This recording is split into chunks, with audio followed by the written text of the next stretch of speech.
కొద్ది నిమిషాల పాటు ధ్యానం చేసుకుందాం. మోక్షానికి ఎవరు వెళ్తారు?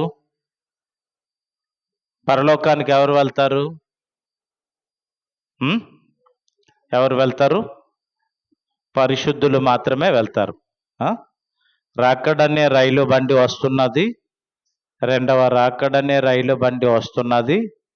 ఆ రైలు బండిలో ఎవరికి? పరిశుద్ధులకి అందులో చోటున్నది అని పాడుతూ ఉంటాం. పరిశుద్ధులు మాత్రమే పరలోకానికి వెళ్తారు. ఇప్పుడు మరియ తల్లి పరలోకములో ఉన్నారు అంటే మరియ తల్లి పరిశుద్ధురాలు అని మనము చెప్పగలగాలి. మోక్షానికి వెళ్ళారు అంటే పరిశుద్ధులు మాత్రమే మోక్షానికి వెళ్తారు. ఇది గుర్తుంచుకోవాలి. మోక్షం అనేది ఉంది, పరలోకము నరకలోకం అనేది ఉంది అని యేసు ప్రభువే చెప్పారు. మనం చాలాసార్లు చదువుకున్నాం. యోహాను శుభవార్త 14వ అధ్యాయము 2వ వచనము నుంచి చూస్తే వాక్యం మనకు కనిపిస్తూ ఉంది. నా తండ్రి గృహమున, తండ్రి గృహం అంటే ఏది? పరలోకం. తండ్రి గృహమున అనేక నివాసములు కలవు, లేకున్నచో నేను మీతో అట్లు చెప్పను. చదువమ్మా, కంటిన్యూషన్. నేను మీకు ఒక నివాస స్థలమును సిద్ధము చేయబోచున్నాను. నేను వెళ్ళినచో మీకు ఒక నివాసమును సిద్ధపరచి మరలా వత్తును. దేవునికి స్తోత్రం. హల్లెలూయా, హల్లెలూయా. ప్రియా సహోదరి సహోదరులారా, యేసు ప్రభు ఇచ్చినటువంటి వాగ్దానమే. నేను మీకంటే ముందుగా వెళ్తూ ఉన్నాను, నేను వెళ్ళి అక్కడ స్థలమును సిద్ధం చేసి నేను మరలా వస్తాను. ఆ స్థలానికి నేను మిమ్మల్ని తీసుకొని వెళ్తాను. స్థలం సిద్ధపరిచేది ఎవరు? యేసు ప్రభువే. స్థలం ఇచ్చేది ఎవరు? యేసు ప్రభువే. ప్రియ సహోదరి సహోదరులారా, ఇక్కడ మనం గుర్తుంచుకోవలసినటువంటి అంశం ఏమిటంటే పరిశుద్ధులు మాత్రమే పరలోకానికి వెళతారు. ఈరోజు మరియ తల్లి పరలోకములో ఉంది అని చెప్పడానికి మనం దర్శన గ్రంథం 12వ అధ్యాయం 1వ వచనం చదువుదాం. దర్శన గ్రంథం 12వ అధ్యాయము 1వ వచనం. అంతటా దివియందు ఒక గొప్ప సంకేతము గోచరించాను. ఒక స్త్రీ దర్శనమిచ్చాను. సూర్యుడే ఆమె వస్త్రములు, చంద్రుడు ఆమె పాదముల క్రింద ఉండెను. ఆమె శిరస్సుపై 12 నక్షత్రముల గల కిరీటము. ఇది ఎవరట? ఆ స్త్రీ పరలోకములో ఒక స్త్రీ కనిపించిందట. ఎవరికి? దర్శన గ్రంథము అంటే, దర్శనం అంటే ఏంటి? కనిపించటం.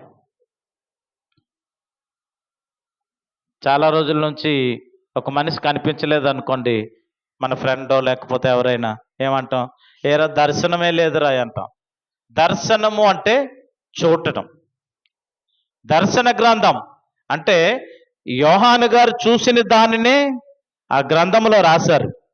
దర్శన గ్రంథము అని దేనికి పేరు వచ్చిందంటే యోహాను గారు దర్శించిన దానిని మాత్రమే అందులో రాశారు. ఆయన చెప్తూ ఉన్నారు, పరలోకములో ఇలాగ మీదకు చూసేసరికి పరలోకం కనిపించిందంట. ఆ పరలోకంలో ఒక స్త్రీ కనిపించారట. ఆ స్త్రీ ఎలాగుందట? సూర్యుడే ఆమె వస్త్రములు, చంద్రుడు ఆమె పాదముల క్రింద ఉండెను. 12 నక్షత్రముల గల కిరీటము ఆమె శిరస్సు పైన ఉంది అని ఎవరు చెప్పారు ఈ మాట? యోహాను గారు చెప్పారు. దర్శనం, ఆయన చూసినటువంటి దర్శనములు. కాబట్టి మరియ తల్లి పరలోకంలో ఉన్నారని చెప్పడానికి ఇదొక మాట మనకి నిదర్శనం. అంతేకాకుండా మనం పరిశుద్ధ గ్రంథంలో మొదటి పట్టణంలో మనం చదువుకున్నాం. మొదటి పట్టణంలో యెషయా గ్రంథం 6వ అధ్యాయము 3వ వచనములో మనం చదువుకున్నాం. ఏమని? ఒక్కసారి చదువుదామా మాటలు. ఆ దేవదూతలు ఒకరితో ఒకరు, మైక్ ఉంది కదమ్మా, సర్వశక్తిమంతుడైన ప్రభువు పవిత్రుడు పవిత్రుడు పవిత్రుడు పవిత్రుడు ఎవరట పవిత్రుడు? ఎవరు పవిత్రుడు? దేవుడు. సర్వశక్తిమంతుడైన ప్రభువు పవిత్రుడు, పవిత్రుడు, పవిత్రుడు. లోకమంతయు అతని చాలు చాలు. దేవుడు ఆయనకున్నటువంటి క్వాలిటీ పవిత్రుడు, పవిత్రుడు, పవిత్రుడు. దూతలు ఎల్లప్పుడూ ఆయనని పొగడుతూ ఉన్నారు. ఏమని తెలుసు? దళాధిపతి అయిన సర్వేశ్వరుడు పరిశుద్ధుడు, పరిశుద్ధులు, పరిశుద్ధులు అని మనం చెప్తాం పూజలో. ఈ మాటలే దేవదూతలు పలికినటువంటి మాటలే, దేవదూతలు పలికినటువంటి మాటలే, అక్కడ రాసినటువంటి మాటలే చూపించారు. ఇక్కడ మనం పరిశుద్ధ గ్రంథంలో ఇంకా మనం దర్శన గ్రంథం 4వ అధ్యాయము 8వ వచనములో కూడా దూతలు పొగడుతున్నటువంటి ఆ పొగడ్తలు, ప్రభువుని స్తుతిస్తూ ఉన్నటువంటి, ప్రభువుని ఆరాధిస్తున్నటువంటి ఆ మాటలు మనకు కనిపిస్తూ ఉంటాయి. చదువుదాం. దర్శన గ్రంథం 4వ అధ్యాయం 8వ వచనం.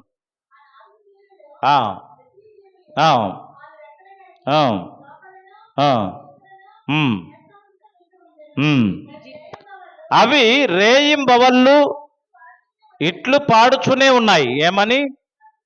సర్వశక్తిమంతుడను, సర్వశక్తిమంతుడైన దేవుడు ఆయన ప్రభువు పవిత్రుడు, పవిత్రుడు, పవిత్రుడు.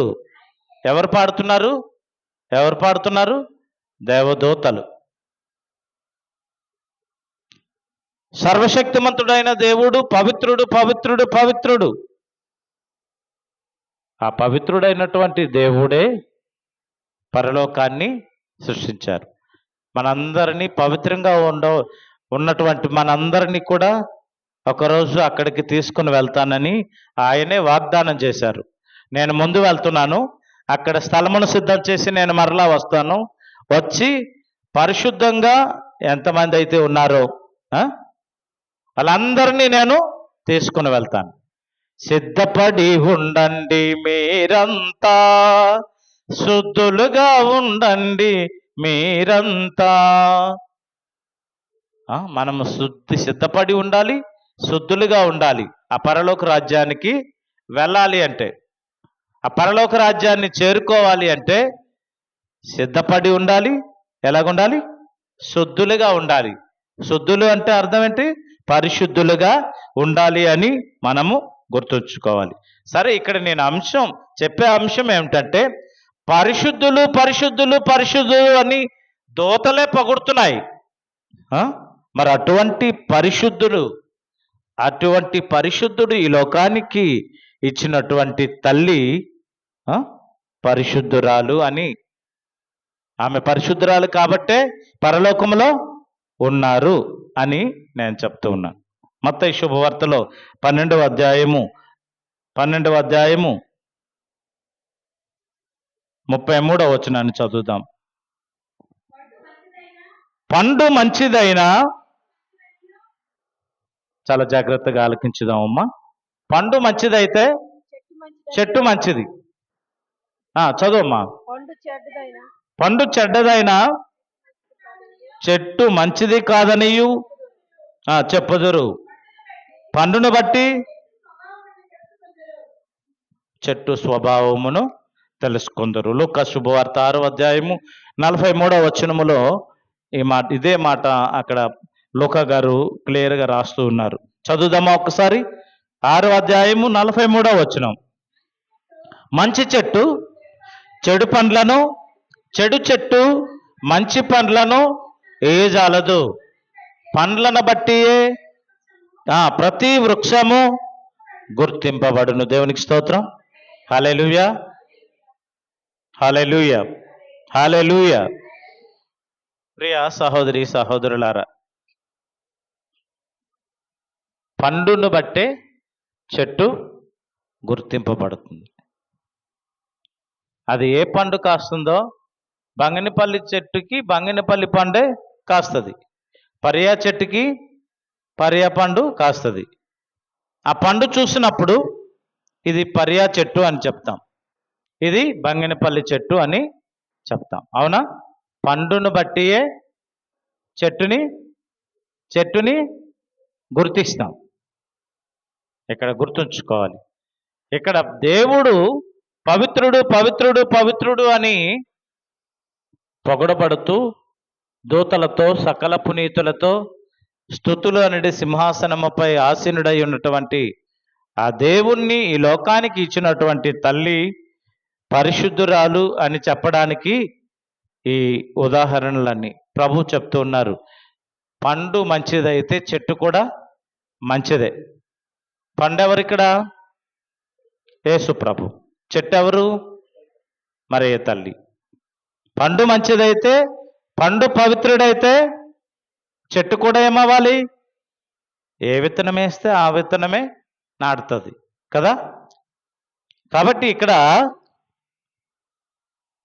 మనం చూడాల్సినటువంటి అంశం ఏమిటంటే, పండు మంచిదైతే చెట్టు మంచిది. పండు ఎదుగో మనం ఆయన క్వాలిటీస్ మనం చూసాం. యెషయా గ్రంథంలో, దర్శన గ్రంథంలో మనం చూసాం. ఆయన పవిత్రుడు పవిత్రుడు పవిత్రుడు అని చెప్పి ఆయనను దూతలు పొగడుతున్నటువంటి ఆ సంఘటన ఇక్కడ ప్రభు కూడా చెప్తున్నారు. పండు మంచిదైతే చెట్టు మంచిది, పండును బట్టే చెట్టుని గుర్తిస్తాము అని చెప్పినటువంటి ఆ మాట. కాబట్టి ప్రియులారా, ఇక్కడ చెట్టు మరియ తల్లి, చెట్టు పరిశుద్ధురాలు కాబట్టి పండు కూడా, పండు ఎవరు? యేసు ప్రభు. చెట్టు మంచిది కాబట్టి పండు కూడా మంచిదే. పండును బట్టి చెట్టు ఎటువంటిది అనేది చెప్పవచ్చు. ఇక్కడ వాక్యంలో మనం చూస్తూ ఉన్నాం. కాబట్టి మరి ఈయన పరిశుద్ధుడైతే పరిశుద్ధుని కన్నటువంటి తల్లి పరిశుద్ధురాలు. అందుకే ఎక్కడున్నారు? పరలోకంలో ఉన్నారు. దేవునికి స్తోత్రం. హల్లెలూయా, హల్లెలూయా. అందుకే పరిశుద్ధులని గోతిపాలు చేయుడు అని ప్రభువు కీర్తనల గ్రంథం 16వ అధ్యాయం 10వ వచనములో వాక్యం చెబుతూ ఉంది. చదువుదామా? కీర్తనల గ్రంథం 16వ అధ్యాయము 10వ వచనం. నీవు నన్ను పాతాళమునకు పంపవు, నీ పరిశుద్ధుని గోతిపాలు చేయవు. దావీదు మహారాజు గారు చెప్తూ ఉన్నారు. దావీదు మహారాజు గారు ప్రభుతో మాట్లాడుతున్నటువంటి మాట, నీ పరిశుద్ధుని గోతిపాలు చేయవు, అది పాతాళమునకు పంపవు అన్న చెప్పినటువంటి ఆ మాట. అపోస్తలుల కార్యములు 2వ అధ్యాయము 27వ వచనం చదువుదాం. ఎలయనగా నీవు నా ఆత్మను పాతాళమున విడిచిపెట్టవు, పరిశుద్ధుడగు నీ సేవకుని క్రొల్లిపోనియవు.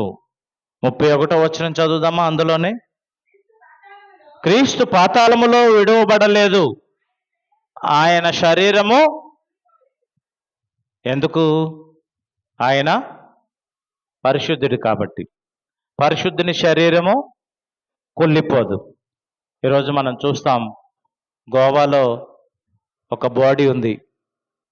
కొన్ని వందల సంవత్సరాల క్రితం చనిపోయినటువంటి, ఎవరిది? గోవాలో శౌరి వారిది. పునీత శౌరి వారి శరీరం ఇప్పటికీ ఉంది. మనం చనిపోతే 2 రోజులకో 3 రోజులకో ఏమవుతుంది? శరీరం పురుగులు పట్టేస్తుంది, అయిపోతుంది, చాప్టర్ అయిపోయింది. కానీ ఆయన చనిపోయి కొన్ని వందల సంవత్సరాలు అయింది, ఇప్పటికీ బయట ఉంచారు. ప్రజలు సందర్శనార్థము, ప్రజలు చూడటం కోసం ఆయన చర్చిలో ఆయన సమాధి దగ్గరే బయట ఉంచారు. ప్రియ సహోదరి సహోదరులారా, ఆయన శరీరం ఇప్పటికీ కూడా కుళ్ళిపోలేదు, పాడవలేదు. అంటే పరిశుద్ధుని శరీరము దేవుడు గోతిపాలు చేయడు. పరిశుద్ధులు ఎక్కడికి వెళ్ళాలి? పరలోకానికి వెళ్ళాలి. అందుకే వారిని పాతాళమునకు పంపాడు, వారిని గోతిపాలు చేయడు అని ఇంతవరకు మనం వాక్యాన్ని విన్నాం.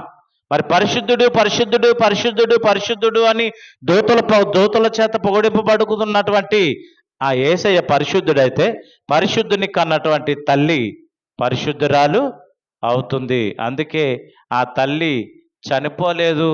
ఆమె శరీరం ఈ లోకంలో పాతాళములో పాతిపెట్టబడలేదు. ఆమె మోక్షారోపణ మాత. మోక్షారోహణం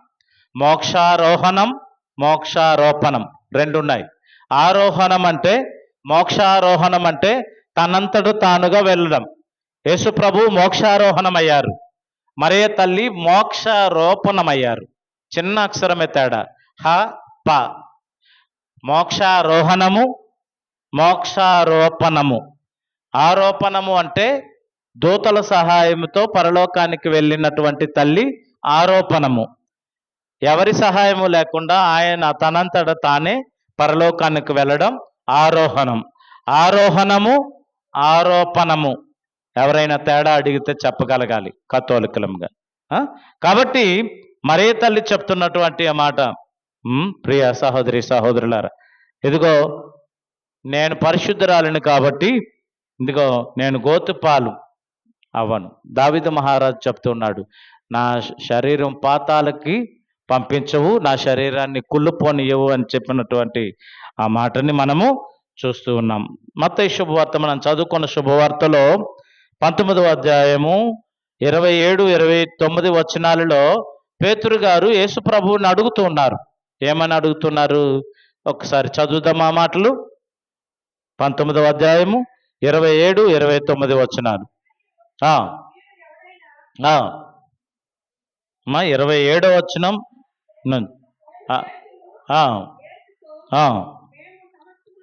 మేము సమస్తమును త్యజించి నిన్ను అనుసరించితిమి, మాకు ఏమి లభించును?